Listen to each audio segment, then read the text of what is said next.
হকার্সরা অত্যন্ত গরিব মানুষ, এদেরকে গুতানো সহজ। আল্লাহ না করুক বলাই কোনো মহামারীতে যদি 2000 লোক মারা যায়, এই মৃত লাশগুলো রাখার মতো জায়গা হবে না। ডিডিএলজি, পৌর প্রশাসক, আপনাকে বলছি, ভোলা আসার আগে আপনি যারা আওয়ামী লীগ সরকারের নেতৃত্ব দিয়েছেন তাদেরও অনেক বড় বড় দায়িত্বে ছিলেন। তখনও আপনি খুব ভালো ভালো উপদেশ তাদেরকে দিয়েছেন।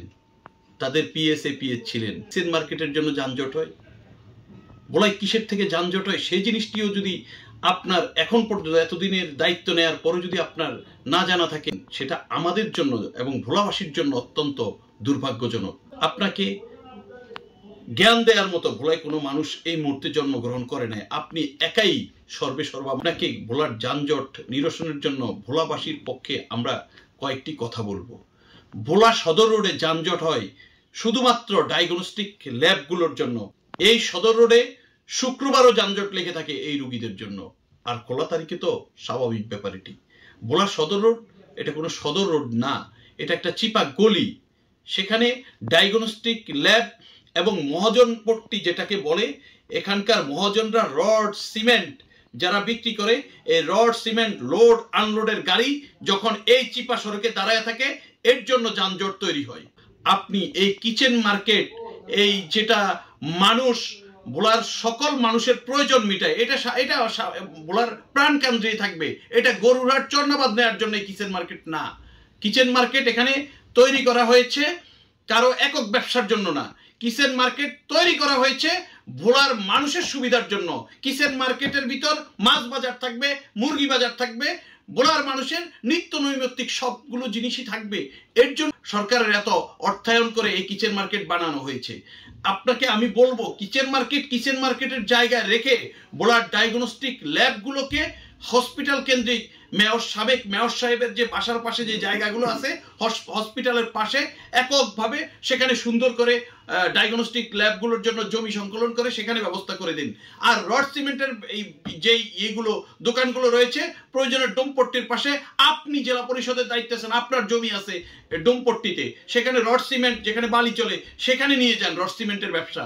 তাহলে ভোলা শহরের যানজট আর থাকবে না। আপনি কিসের কিচেন মার্কেট আর হকার্স মার্কেট নিয়ে আলোচনা করেন বারবারে?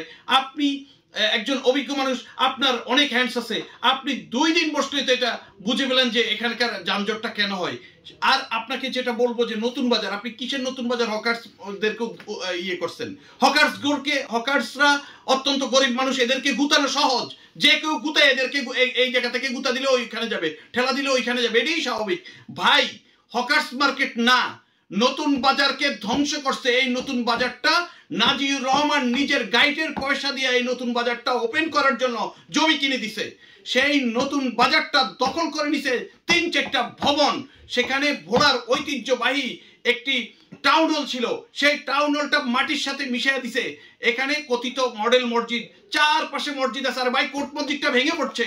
কোর্ট মসজিদের সাথে ইসলামী ফাউন্ডেশন ভবন আছে, এটাকে ভেঙে সুন্দর করে করেন আপনি। কোর্ট মসজিদ এবং ইসলামী ফাউন্ডেশন একটা ঐতিহ্যবাহী মসজিদ, কোর্ট মসজিদটা রক্ষা হবে। কোর্ট মসজিদটাকে ধ্বংস করার জন্য কোর্ট মসজিদের সামনে মডেল মসজিদের নামে এই যে টাউন হলটা ধ্বংস করছেন। ভোলায় একটা টাউন হল নাই, ভোলায় খেলার মাঠ নাই। আজকে বাচ্চা কাচ্চারা সব মাদকের দিকে ঝুঁকছে। মাদকে কেন যায়? খেলার মাঠ না থাকলে। ভোলায় একটা খেলার মাঠ নাই। আর আমি অন্য কোনো কথা বলবো না। একটা খেলার মাঠ, গভর্নমেন্ট স্কুলের খেলার মাঠ আছে, আপনাদের পৌরসভার কোনো খেলার মাঠ নাই। এই গভর্নমেন্ট স্কুলের খেলার মাঠটা আজকে দখলের জন্য আপনারা ওপেন করে দিয়েছেন। সবাই যার যার মতো করে দখল করছে। আগামীতে ভোলায় একটা ভালো জনসভা, আল্লাহ না করুক ভোলায় কোনো মহামারীতে যদি 2000 লোক মারা যায়, এই মৃত লাশগুলো রাখার মতো জায়গা হবে না। এই ভোলা গভর্নমেন্ট স্কুলের মাঠ, যেটা খেলার মাঠ, এখানে করোনাকালীন আপৎকালীন সময়ে খোলা বাজারে বাজার মিলিয়েছে। সেই বাজারটা আপনার যথাযথ ব্যবস্থা না নেয়াতে দখলের প্রায় দ্বার প্রান্তে সব দখল হয়ে গেছে। পোস্ট অফিস ভবনটা 2টা রাস্তার মাঝখানে করা হয়েছে। পোস্ট অফিসের পাশেই জমি আছে, সেখানে সরে আনেন পোস্ট অফিস। এই জায়গাটাকে সুন্দর করেন, থানার সামনের জায়গাটাকে, অথবা এটাকে কোনো অটো টেম্পো স্ট্যান্ড বানায় ভোলার যানজট মুক্ত করেন। নতুন বাজারে মুক্তিযোদ্ধা ভবনটা জরাজীর্ণ অবস্থায় পড়ে আছে। এই মুক্তিযোদ্ধা যে মেইন ভবনটা, এই ভবনটাকে বহুতল ভবন করেন, মুক্তিযোদ্ধাদের জন্য কিছু একটা করেন। মুক্তিযোদ্ধাদের জন্য ভোলায় কখনো কিছু করা হয় নাই, শুধু নাম বিক্রি করে, মুক্তিযোদ্ধাদের নাম বিক্রি করে সবাই খাইছে।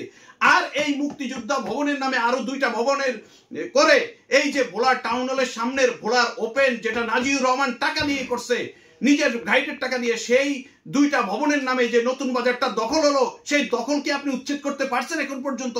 সেগুলো না করে আপনি হকার উচ্ছেদ করে নাম কাওয়াস্তে এগুলো করেন। ভাই, আপনার মতো মেধাবী অফিসার বা কাজ করার মতো সময় আমরা হয়তো আর পাবো না, এখনই কাজ করার সময়। আপনি প্লিজ দয়া করে এই ডায়াগনস্টিক ল্যাব সরায়া হসপিটালের পাশে নেন, ভোলার যানজট মুক্ত অর্ধেক হয়ে যাবে। আর রড সিমেন্টের দোকান ডোমপট্টি নিয়ে যান, অর্ধেক না পুরো যানজট মুক্ত হয়ে যাবে। আর নতুন বাজার প্রশাসনিক জোন থেকে এই অবৈধ স্থাপনাগুলো, যেগুলো ভোলার মানুষের মিছিল মিটিং এর জায়গা ছিল, সেই জায়গা দখল করে যে অবৈধ স্থাপনাগুলো হয়েছে, এগুলা সব শেষ করে দেন, এগুলা সরিয়ে ফেলেন। নতুন বাজার ফ্রেশ, সুন্দর, পবিত্র হয়ে যাবে। কোন রকম কোনো যানজট ভোলায় থাকবে না। কালীবাড়ির রাস্তা হয়ে যে বিকল্প সড়কগুলো যদি করে দেন, সেক্ষেত্রে চরপেশনগামী যানবাহনগুলো চলে যাবে। ভেদুরিয়া থেকে যে রাস্তাগুলো আছে ইলিশা সড়কের সাথে, সেই রাস্তাগুলো যদি সুন্দর করে পরিকল্পিতভাবে করে দেন, ভেলুমিয়া হয়ে বিকল্প সড়ক তৈরি হয়ে যাবে। ভোলায় কোনো যানজট আগামী 17 বছরে হবে না। এ ব্যাপারটি আপনি নজর দিবেন বলে আমরা বিশ্বাস করি, কারণ ভোলার জেলা প্রশাসক আজাদ জাহান একজন ডাইনামিক জেলা প্রশাসক। আমি আশা করি উনি যদি নজরে নেন, ভোলাকে অল্প কয়েকদিনের মধ্যেই যানজট না, খুব সুন্দর একটি পাশ উপযোগী শহর করা সম্ভব বলে আমরা বিশ্বাস করি। ভালো থাকবেন। ভোলা নিউজ থেকে স্বাগত। আপনি সফল হন আপনার কাজে।